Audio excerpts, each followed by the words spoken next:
Good morning. My great pleasure today to introduce the new 2022 program of the Face Aesthetics Masterclass.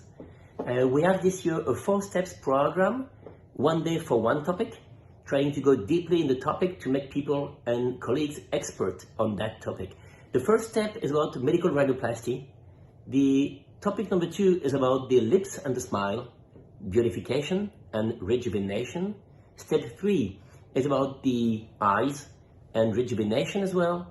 And step 4 is about the energy-based devices and new technologies. We run these masterclasses in the south of France, in Nice, Marseille, and Bordeaux as well. And the program is available on the website. Next step is in March 4th, and we will run in Nice the ultimate masterclass on medical rhinoplasty.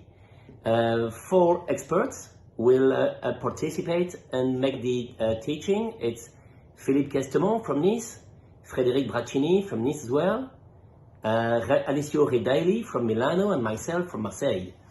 So we will be very happy to greet you in Nice and share a full day for experts about medical rhinoplasty. Any information on the website on face-masterclass.com or on the Instagram, where you can find us on face-masterclass. We're looking forward to seeing you soon in Nice. Bye, see you.